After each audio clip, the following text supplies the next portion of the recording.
This podcast is a production of Unfiltered Studios. If you would like to know more about joining Unfiltered Studios, please visit our website at unfpod.com for more information.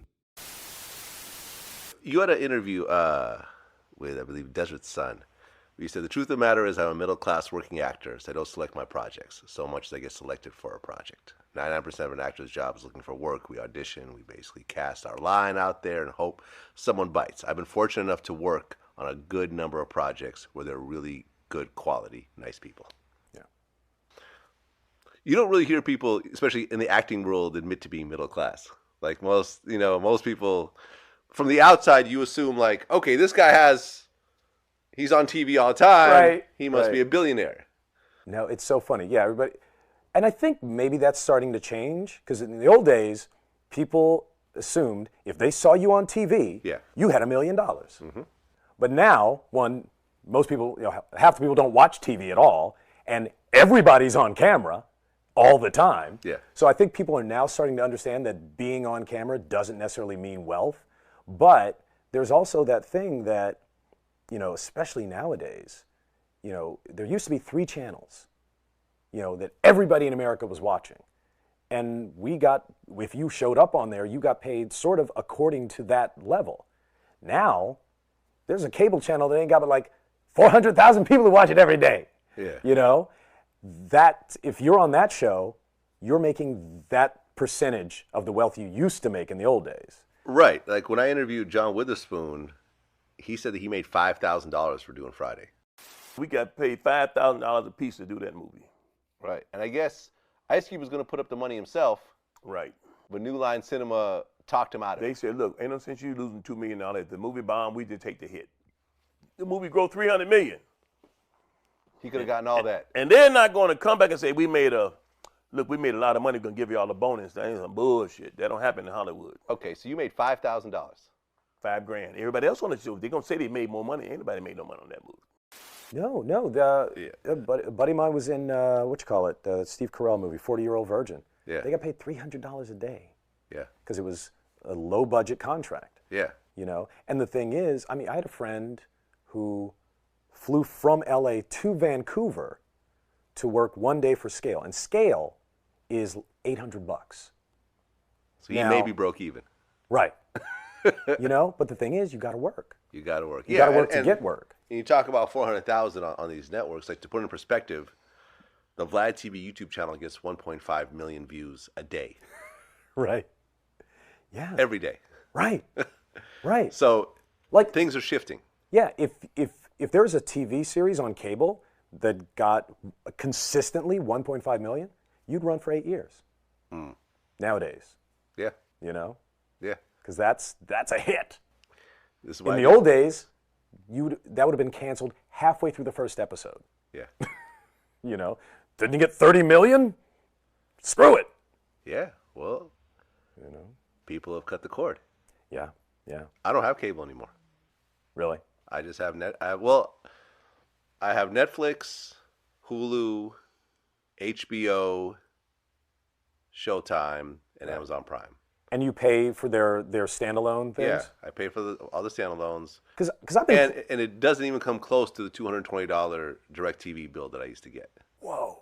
And, and for example, if there's a show that I like that I don't have a standalone for, like, for example, Atlanta is a show that I really like. Right, on FX. I just buy the series for $25. How? On FX? Well, no, you could actually go on Amazon Prime. And buy you could either buy an episode for like $3, right, or you can buy the whole season for like $25. Got it, right. So, yeah. And that's still less than you pay for that channel for a month. Right. Yeah, or it might be 2 months, but it's like this thing will run for 3 or 4 months, so the $25 is worth it. I do the same thing with Walking Dead and a bunch of the other series I like to watch. Unsolved with Biggie and Tupac. I just buy the series, and to me, it's just a more economical way of doing it. Mm-hmm. And I have a place in LA and New York, so when I go to New York, I don't need a cable bill over there. I just use my same account, and it's just nice. I could use it all the different TVs in my house, and so forth. It's just a better model. Yeah, well, it's funny because I've been talking about doing that math and figuring it out, but honestly, the one thing that's keeping me tied to the cord, sports, Rose Bowl. There you go. Sports. Macy's Thanksgiving Day Parade. Like those old things that I'm used to, and I want my kids to be able to experience. Like, hey, everybody, shh, we're watching the thing that's on right now. And it's on every year. You know, although not being able to watch the Dodgers has been killing me because I don't have Time Warner or whatever it's called now. Yeah. Well, I think sports is the one thing that's kind of keeping cable alive. Yeah. These days, the people that I know that haven't switched over Are is sports because they're like basketball fans. You Right. can't watch the NBA finals, on Netflix. at least not yet. At least not yet. At least not yet. That'll be funny. The first streaming service to buy like an athletics company's rights. ESPN. Well, Disney is launching its own standalone series, and they actually just launched their ESPN standalone app. But it doesn't have any good sports, right? Well, it doesn't have the shit that people really want. It's got what curling and shit. Yeah, exactly. Watch live curling WNBA. on the ESPN app. Yeah, WNBA and a bunch of other stuff people don't really watch like that. But it is the future. Yeah. It is the future. So you're seeing in your industry how the money's changing? Oh, yeah. No, I mean, like we were talking about not doing commercials. I decided not to do commercials back before I was making a living as an actor. And it was a costly decision because back then I had buddies who got one national commercial and bought a house. That doesn't exist anymore. The level of standard pay. And plus, like nowadays, if you get a job on a series, like that used to be a lottery win. You got a series. And you could go, okay, 26 weeks of work, and I'm going to get paid this much. Nowadays, a series could be six episodes. 10. Ooh, you got a whole 10? You're lucky. But just the amount of stuff that opportunities that you get offered are smaller. They're coming in smaller chunks. Yeah. Things are changing. Yeah. Which, for us actors, we've always lived in an unstable, landscape. Like, you wake up in the morning, you don't know if you're going to work. As an actor, every job is a temp job, even if it's the biggest movie in the world. It's like, you were in Titanic? Yeah, a year and a half ago. I got to find something today. Oh, yeah. No, I mean, I got my Boondocks check last month. I think it was $2. Right. Which is amazing because that's, how long ago did you do that? A few years ago. Yeah. Right? Yeah. That's like manna from heaven.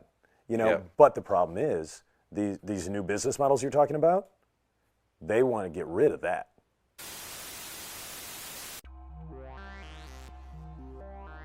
We mixed. We loaded it. We edited it. Sometimes we get so deep into conversation that we have separate segments worthy of their own place in the sun.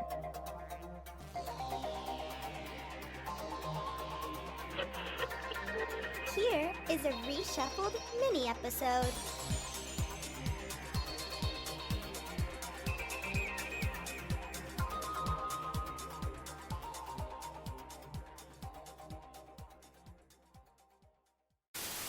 We kept saying, hey, let's look at some other cult movie guys, some people who've been in everything. And I was like, I got just the one. It's like A Man of a Thousand Voices. It's like, yeah. He's really made a career out of voice acting. Yeah, he really has. And so he starts with Mad TV. He plays Marvin in Pulp Fiction. He has bit parts in Real Still, Spider-Man 2, and even Biodome. He's had recurring roles. Many TV show, including The George Carlin Show, The PJs, Yes Dear, NYPD Blue, Eve, Reno 911. He played the Craps guy. Castle, and has guest starred in various stuff, including Living Single, Fresh Prince of Bel-Air, Raising Hope, Comedy Bang Bang, and various times on a Black Lady sketch show. If you haven't seen the Get Shorty show, that was for Epics. Oh, he's hysterical as the producer on that. But his voice acting includes movies such as Shark Tale, Animatrix, Hellboy, I can't speak today, Sword of Storms, Also the animated movie, yeah. Yeah, Battle for Terra, various Tom and Jerry movies where he plays Spike the Bulldog, various Scooby-Doo and DC Lego movies. His first voiced over role was as Woody Daniels in the Mr. T cartoon show. I think we all remember that one. He's been various times on Family Guy and King of the Hill and The Weekenders. You might also know him as the title character himself, Static Shock. And the John Stewart Green Lantern. Yep, he voiced. That was what's so funny. Is like John Stewart appears on Static Shock a few times. I'm like, hey, he's playing against himself in the voice booth. But you're missing one very important role. The one that is he played Black Vulcan in Harvey Birdman, Attorney at Law. Yes, he did. With a line that I still quote to this day: "In my pants." In my pants. And don't worry, I'm already in the doghouse for not naming the title role as Samurai Jack. Oh man. And he has an infectious smile. Like you want to just smile when he smiles. Sorry, go ahead. I was going to say he was a founding member of the Groundlings. I didn't know that.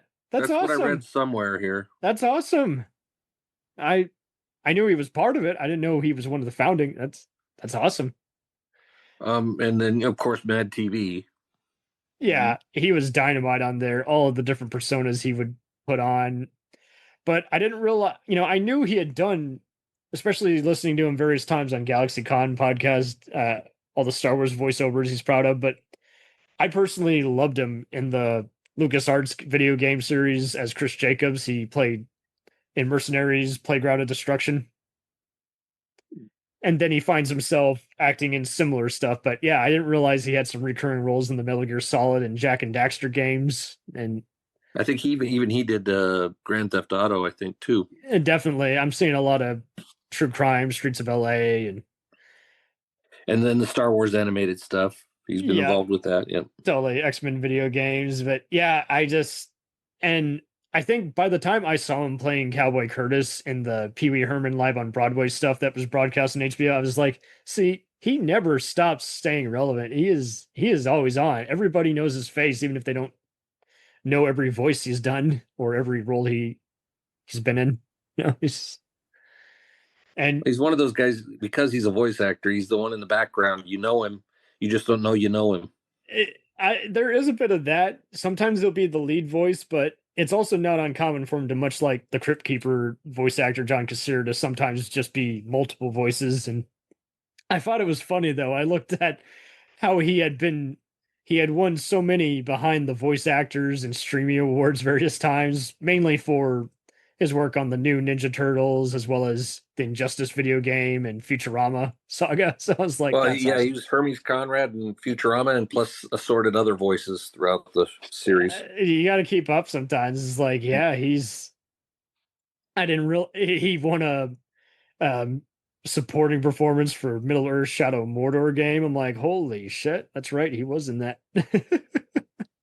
He just is good. He can do all those different royal voices, as well as just all the different just in your face and other just wacky stuff. But I loved how he's on record as the people he can do impressions of include Tom's favorite, Morgan Freeman, as well as Sammy Davis Jr., Michael Jackson, Rick James, LeBron James, Eddie Murphy, Tiger Woods, Kevin Hart, Stevie Wonder, and even Ice-T and Barack Obama. So, I mean, I think there was a fan push for it. They wanted him to do the live action version of Green Lantern. I think I did vaguely recall. I can't see it though. He doesn't have the physicality, I think, that we want for Green Lantern. He doesn't, but I think I would have been okay if he did a TV show and they just gave him CGI armor on a low budget. Yeah. I would have been okay with that. Or maybe, doesn't Green Lantern technically change form a few different times? Technically, maybe he could have been a Mentor. Doesn't really change form. Okay, so, but there's some Guy Gardner in the comics used the green to enhance his muscles. Maybe he could be one of the other lanterns. Maybe a Mentor is kind of a fun Easter egg, I guess. Well, maybe that there's that one that's got a bird. I can't think of his character name, Tomar or something, maybe. But Tomar Ray. Omar Ray, yeah. He's got the beak, and then he's got like a fin thing on his head, and he's like a kind of a purplish color almost. Purplish or red or something. I thought it was orange. It's kind of a little bit. It depends on the lighting. Well, I might be confusing with someone else. But I forgot that he did voice Lucius Fox in a few different times, so maybe he could be that in the DC verse. That would be fun to see him be a gadget man. So, but yeah, he's definitely been a huge part of the DC verse in both video game and cartoon form. But yeah, I mean, I think when I saw around the 2010s when he posted that behind the scenes photograph of him on set with Travolta and Sam Jackson on Pulp Fiction, I was like, that's where I just I reminded myself he is a cool team player. He is a very snappy. And his screen time on that movie wasn't very, very long, but it's probably the most thing that gets most remembered. It's one of many. It's if people list the top 10 moments, it's gonna be on there because it's just such a oh shit, everything has hit the fan moment, Yeah. Well, that and Bruce Willis holding a boxing glove and a sword, wearing boxing gloves and a sword. Where else are you gonna see that? Yeah. Oh, yeah. I wish he had kind of more prominent movie roles. I think if I were to bring him up to my brother, he would remember him from Step Brothers. It's like a brief scene he's in with Will Ferrell. Well, what I've seen with him live is mostly the Mad TV stuff and, Pulp Fiction, but definitely. So, I mean, that's just it. Like, he kind of made a name for himself already, and then he just kept busy and just still popping up once in a while. And because he does so much, you do kind of have to just decide what part of his resume you're going to watch by going through IMDb if you're a fan. I have not to this day checked out Samurai Jack, but I keep looking at it on Fandango and thinking I got to purchase this and watch it. Oh man, yeah, that was classic. Jenny Tartowski. That was my introduction to him. Yeah, I'm telling you, those killer beetles and Aku really frightened me as a young one. Well, so you're saying it's worth checking out? Yes, but I haven't seen every episode, but it is pretty awesome. Like I would even ask my martial arts buddy, and they were like, "When we get in a live action version of that show, that's awesome." And I would actually be cool with he voices that. Samurai Jack, right? Yeah, and I would actually be cool with that. If Sam Jackson doesn't do it, he did a voice for this, but if he wants to be the actual Afro Samurai, that would be awesome. I was going to say Samurai Jack, he was an Asian character, wasn't he? Correct. He is Japanese, yes, but it was very well animated, and it was so wild too. Everyone's like, it's pretty intense. It's not gonna be for every kid, Let's put the youngins to bed. It was kind of where all the TVY7 stuff still was pretty mature. Yeah.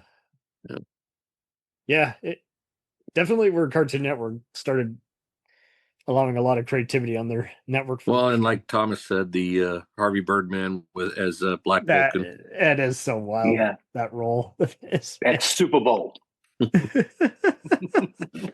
Did you see how we talked about it, but I totally forgot. Yeah, he's on the Clerks TV show, being in the movie within the movie segment where he plays Eddie Murphy's character Axel Foley. Oh yes. And it's in what? In the Clerks TV show. The animated thing? Yes. Yeah, it's the court episode with Judge Reinhold. Right, playing a judge. Funny, but good example of, I mean, there's a reason he was on Mad TV. He can not only play the celebrity, but also play their famous role. So it's like, yeah, but fortunately, he's gotten out that oyster of, I'm just going to voice that popular character in other media and format. Is like, he also has done, I mean, the fact that he has originated so many of those other roles and they allowed him to keep playing it, I think is still a testament to his talent. Well, I'm trying to think. I know that there's a animated movie that came out that also was made into a TV series. I can't think of what it was. It was a different actor doing the voice in the movie. Are you thinking, is it Evolution maybe? Oh, was Evolution animated? I know there was a live action movie, and there was also a cartoon based on it. Well, no, this was an animated cartoon movie, but it was made into a TV series, and I can't remember for the life of me what it was. Yeah, the Orlando Jones was an Evolution, but they're similar. So, I'm trying. Well, Do you know the timeline, like when it kind of came out? Maybe early 2000s, maybe. But yeah, I'm trying to see if I can locate the information here. But I'm Osmosis Jones. That might have been it. Did he do a voice on that? I thought he voiced Chris Rock's character, Osmosis. Yeah, that was it. Chris Rock. Ozzy and Drix. Yeah, I would see that on occasion. It was like interesting. I had no idea they were going to make that into a cartoon show.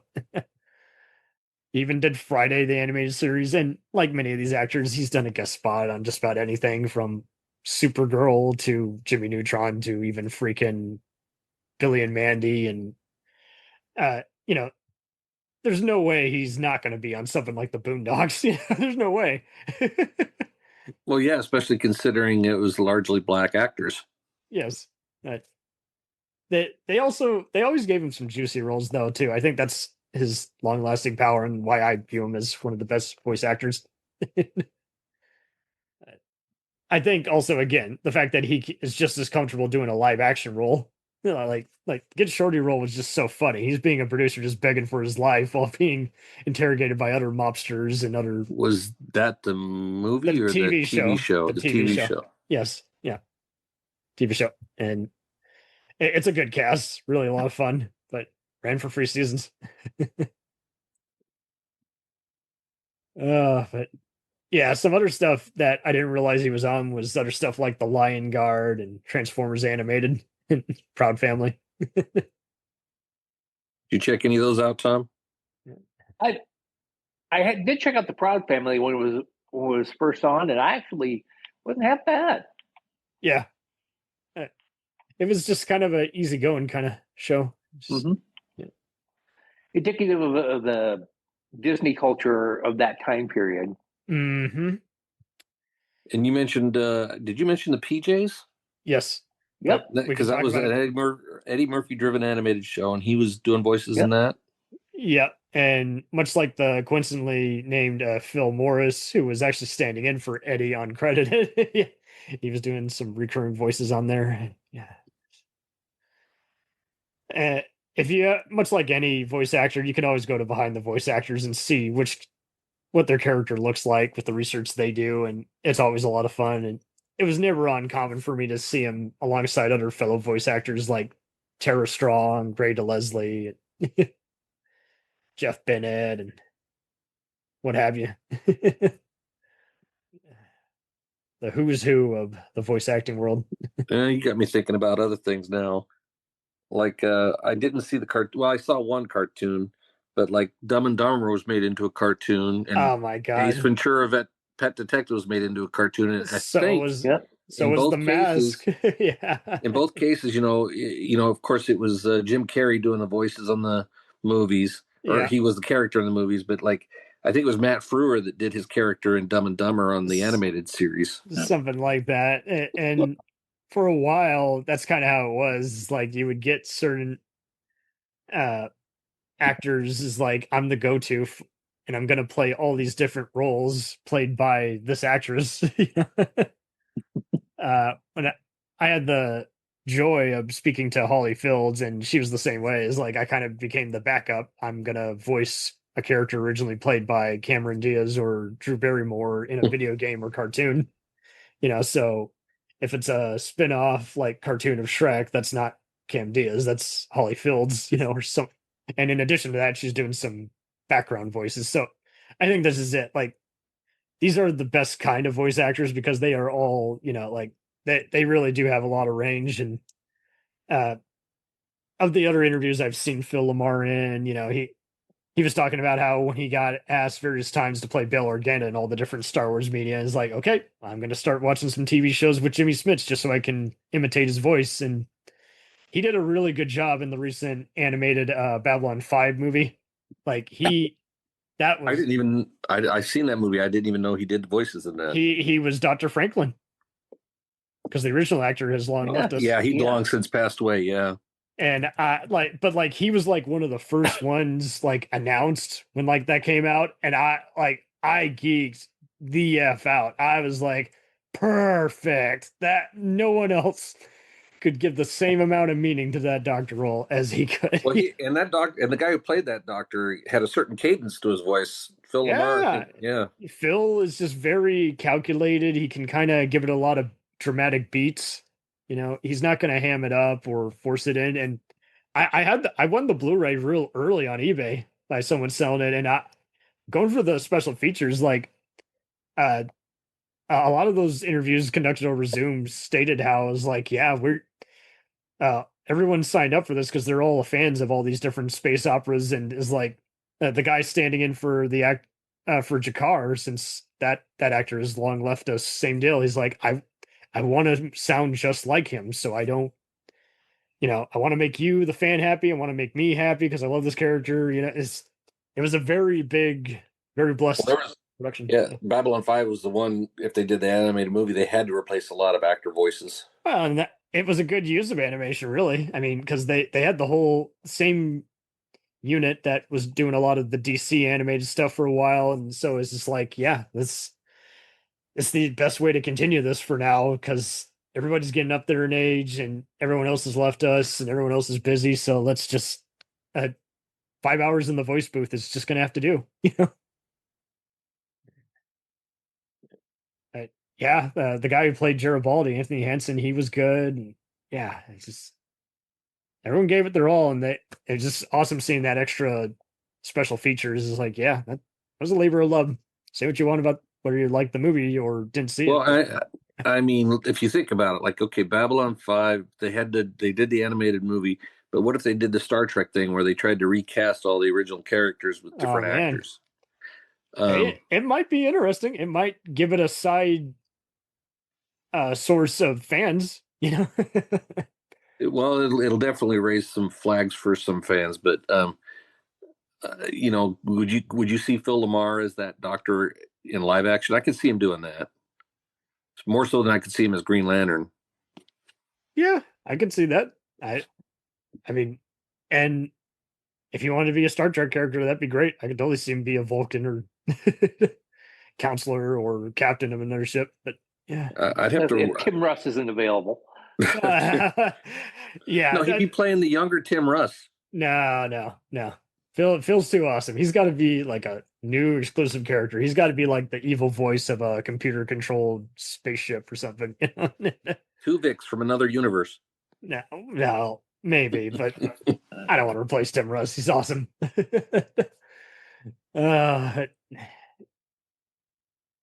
Yeah, he's had a blessed career, and I just geek out whenever I see that name. I was like, I know he did his homework. I know they didn't just let him run wild, and he gave it his all.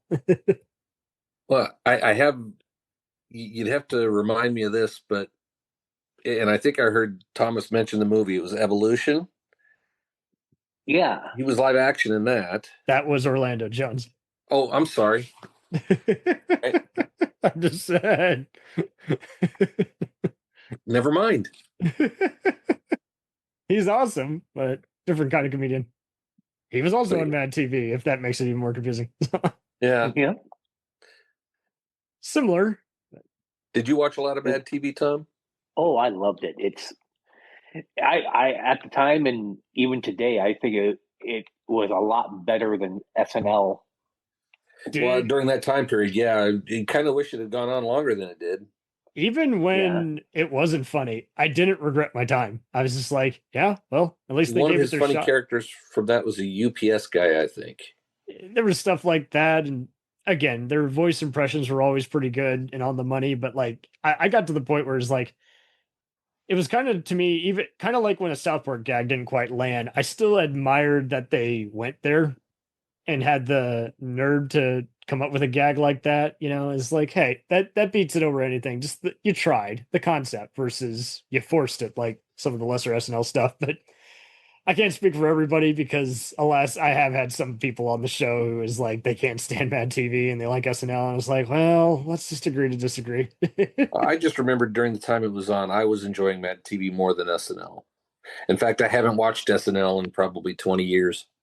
Yeah, I can't do it. I was watching some of it during 2017 because they had some funny guests on, but when it got to the main show, I was tuning out. It's like, this is way too many commercials for me to suffer for this many on funny bits. And again, I love the comedians. I just don't like what they're spoofing or doing. Just.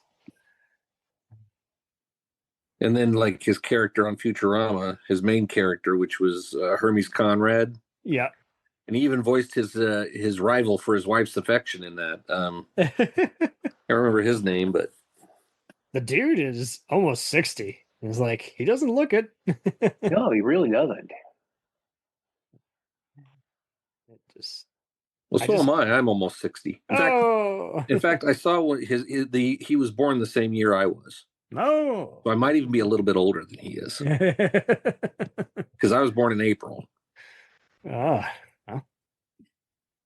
How about that? What did you guys think of the recent animated Watchmen movies that he was in? He was in those? Yes. Chapter 1 and 2. I enjoyed them. Yeah. He played... What did he play? Very specific. He portrayed... He wasn't Rorschach, was he? So yeah, Ty Welliver was Rorschach. Katie Sackhoff was Silk Spectre the second. Matthew Rise was in there. He played the comic book narrator, Bernie. Oh, okay. The guy who's reading the comic books and there stuff. There you go. So the break the fourth wall. But also in chapter 1, he plays a security guard. So again, he's doing his trick. It's like, I'm going to sneak in there. And then he plays a male citizen number 1 in chapter 2. So that's just it.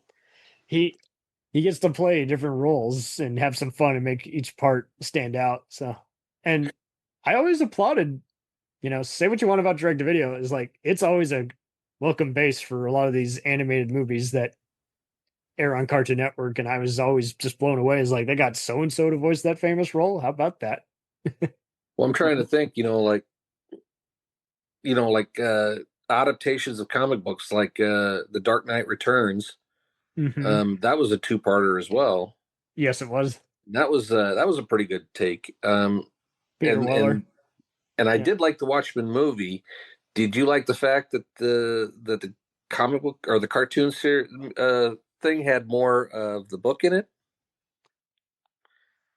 I'll let Tom go first. I was cool with whatever. Yeah, different. I mean, you're dealing with something that is it's difficult to really follow completely whether it be a movie format or a cartoon or whatever. The fact that they tried is just amazing. So you found it a little too confusing? No, it was like, I'm looking at the story as a whole. There are so many moving parts to it That's true. They had so many segues, including the comic book that was being read. Yeah. And I own the Ultimate Edition of Watchmen because I'm one of those people. I actually love the movie, and I still do, no matter how many times I watch it. I do too. Nice. And they includes the motion comic they had with it, the Tales of the Black Freighter, I think, something like that. Yep, I've got all that. Yep. Yeah, and to me, when you've got an original property like that, you're never going to be able to get 100% right for the purists or the people who actually want to have a good story. So you kind of have to be smart about how you do what you do. Do you prefer the ending in the movie? I kind of do. I have to agree with you on that because they tied it more into Dr. Manhattan's powers, for that movie, and it made more sense as to why he would leave at the end. Yeah. Well, and at the end of the day, I do wonder how many movies would be more beloved had most people not read the comic versus you read the comic, then you saw the adaptation.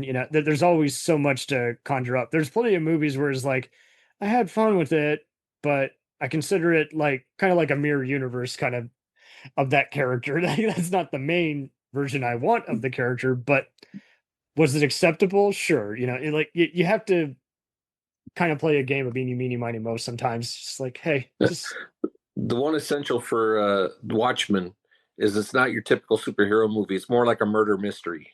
Yeah, it's a pulp tale. And looking Mm-hmm. at the other voice actors in the 2-part animated movie, like I'm looking at so many other guys here, is like, yeah, they had a huge cast. They had genre actors like Kelly Hu, Dwight Schultz, and Jeffrey Combs, and Murdoch and Reginald Barclay himself, Dwight Schultz, and who do a lot of voice acting when they're not doing sci-fi shows. And then they had more of the usual suspects who, like Corey Burden and Troy Baker, who again, you've heard, and Yuri Lowenthal, who you've heard in everything from Uncharted and BioShock to Saints Row and God of War. It's just, so I'm not surprised to see them there, because much like Phil, they seem to have a lot of the same casting agents. It's like, yeah, we need you to get up in on this bad boy project. Well, yeah, see, I never heard of Aquabats, but he did Aquabats, Family Guy, Star Wars, The Clone Wars, Young Justice, Metal Gear Solid 2, Yep. Injustice, Mortal Kombat, and hundreds more, it says. Mm-hmm. He's always stayed busy, but I just always feel like his voices have stood out. I'm not terribly familiar with any of the Nickelodeon shows. Like, I've heard of them, like Big Time Rush, but never seen them. So, I mean, I can always make out who he is if I know that he's in it, but if I'm not paying attention, it could.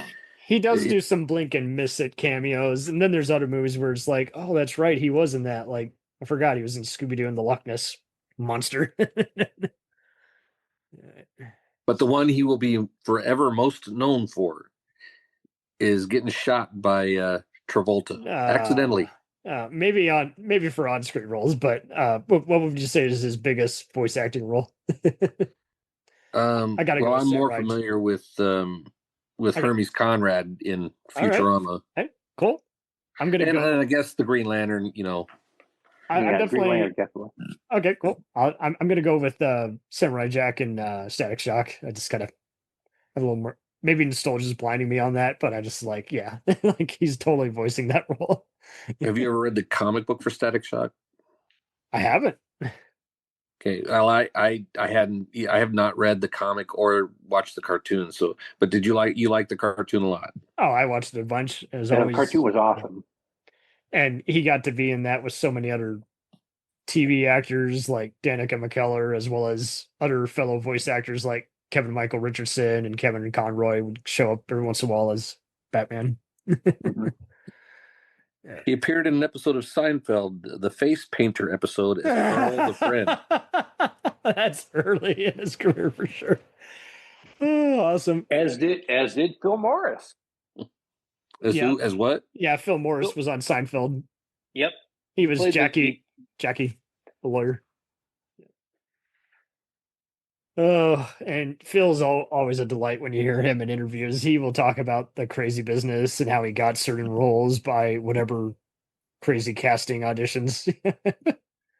Well, I gotta wonder how, what led to Tarantino choosing him for the part that he played. Good question. I'll see if he has discussed it. I've actually never really seen him talk about it, but okay. So he claimed in an interview for Monday Morning Critic that Tarantino remembered him from an improv show they did together at the Groundlings Theater in LA a few months prior to filming. Tarantino's buddy, who's also in the movie, Julius Sweeney, was part of the Groundlings, invited Tarantino to perform at the theater. After the improv show, the casting director, Ronnie Yeskel, recommended LaMarr to Tarantino for the role. There you go. Hey, it's all about who you know. I can't imagine Tarantino doing improv, but yeah, the casting director themselves also knew LaMarr from doing a guest spot in LA Law, and then she suggested him. Yeah, he went in, read the famous Jules Brad scene. Well, I did see that he preferred the voice acting because, he wasn't limited in his voice acting by his body, and his body type and all that kind of thing. Mm-hmm. So I can see that. And so that just shows you, though, is like, yeah, all your on-screen roles, people have seen you, people have heard you more. So then I can only imagine that he sends out a voice demo reel once in a while. Has to keep updating it. I'm not in just stuff from the 90s. I'm also just wrapped up your friend or son's favorite game. Yeah, at this point, I think he's just one of those actors, like you said, Tara Strong and hell, Phil LaMarr, or what's his name? Is it Phil LaMarche? Yes, Oh, definitely. Maurice LaMarche. Maurice LaMarche, yeah, definitely. I would put him on that caliber, yeah. One of those guys that just that's who you go to, and so he's like associated with so many different genres and venues for cartoons. You're just as likely to call him by their character name as you are by, oh yeah, that guy, he did that. Yeah, which brings us also back to Harvey Birdman, because Maurice LaMarche did some work in there, and there was a in one of the seasons they had a behind the scenes thing where Maurice was doing an impression of Orson Welles, and Gary Cole was just stand there cracking up. I can only imagine. So good. Oh man, I hope that's on YouTube. Oh, yeah, I was just going to say you'll need to look at YouTube. That's what I miss about Cartoon Network, let alone Adult Swim from late 90s to early 2000s, because like you say, they would have all kinds of bumpers in between. Is like, keep watching. There's a fun 5-minute behind the scenes clip, and that's kind of where I was with other actors on that show, like Tom Kenny and Billy West. I could remember them from wacky sitcom characters they played and sketch shows they did, as well as their 5 different famous voiceover characters. So everybody watch Harvey Birdman. Yes, please do. And Samurai Jack. Yes, and Venture Brothers, because damn it, it's awesome. Yes. Did he do a voice on that? No, I just throwing it out there because. Well, I love Venture Brothers. No, you don't get me wrong. But... Let's see. Surely not even a voice. No, that's wild. I would have thought he would have been on there. I just get a Reddit that says he could totally play so and so's brother in a flashback. Okay. And I did a Chat GPT thing, and I told it I was going to be talk about Phil LaMarr and Dennis Hopper. But it threw some stuff together. It says, imagine an alternative universe, Hopper as the voice of Samurai Jack, and LaMarr as King Koopa in Super Mario Brothers. Well, I think it's a fair question of what version of hell do you want to be in? And what music is playing there? Jack, a robot Jack.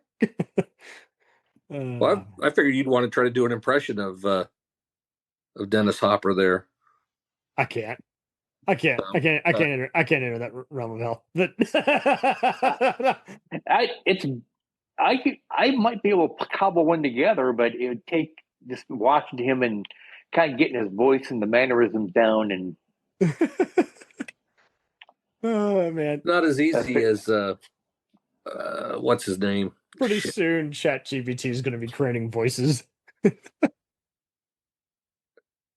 not as easy as doing Morgan Freeman. It's okay, because Morgan Freeman is an acquired taste. I really liked Phil's voice of me, but it's not me. Or what's his name? I should remember from the Dead Zone. Christopher Walken, yeah. Oh, man. Not as easy as him. It'd be impossible for me, but it's easier for most other people. And the thing about it is that going off of that, it's so easy to do a walk-in voice, hi, but you also have to understand there's a lot more that goes with it along that. You got the hey, yeah. Also those moments that you hear him going, I'm going to go to the store. You got to stress it out. You got to take less of a beat than Will Shatner. But then he does that. Hey, I'm going to go to the store. And then he gets really quiet. And then he speaks really fast. Very fast. Like, I'm going to go to the store.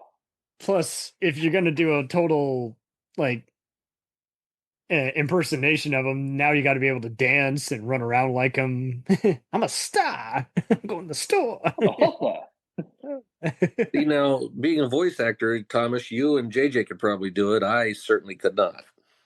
I'm sure we could. You guys should totally. That would be okay. That'd be quite okay, Peter Graves. And you guys should totally just have your services offered on Mandy and just see if anyone wants to have you guys be voice actors. If you're looking for an authoritative voice, you got me.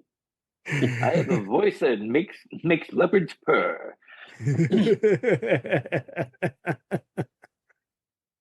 Oh God. Oh, that's great. We'll return after these messages. Howdy folks, Hal back here. We got a 90-minute weekly Shack Stop. Scrolling all over the world. Find it at 2 p.m. and 10 p.m. Eastern Time on Mondays, then 3 p.m. on Wednesdays, then 7 p.m. on Thursdays. You can catch it on many more radio stations, 99.9 KERB, 1 p.m. Central Time, 2 p.m. Eastern on Mondays. Then catch the Encore on Thursdays at 5 p.m. Central Time, 6 p.m. Eastern. Then catch it Wednesday mornings at 11 a.m. Eastern Time, 10 a.m. Central on 107.7 K-Twins. Then hang out with us Wednesday afternoons on MXTR and House Shack Radio, 3 p.m. Eastern Time. Then Thursday, get up bright and early with us on 95.7 Web Radio at 6 a.m. Pacific Time, 9 a.m. Eastern. Of course, we've got the Friday covered as well. 12 p.m. Eastern Time on MXTR FM and 10 p.m. Eastern Time, 9 p.m. Central, 107.7 K-Twins. Find everything on HowShack.com. HowShack. Do you ever find yourself thinking about who would win in a fight between Goku and Superman? Hi, I'm James Gavsey, and on the Who Would Win show, me and my co-host Ray ignore anything important happening in the outside world and debate fictional battles between characters from comics, movies, and video games. We got a new show every week, and almost always am I the winner. Yeah, not true, Ray. In the past, we've discussed such matches as Captain America versus Darth Vader, Solid Snake versus the Iron Giant, classic matchups like RoboCop versus Terminator, and even the Muppets versus Sesame Street.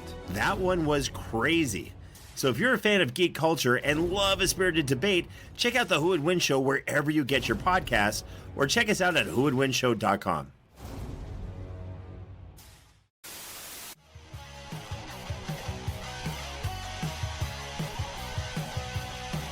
Follow us on the web on Facebook, Twitter, and Instagram. The podcast is available on Podbean, Spotify, iHeartRadio, Anchor, Apple, and anywhere else podcasts are available. Feel free to review our show and leave comments on any of those sites. Thanks a million for listening. It's a jacked up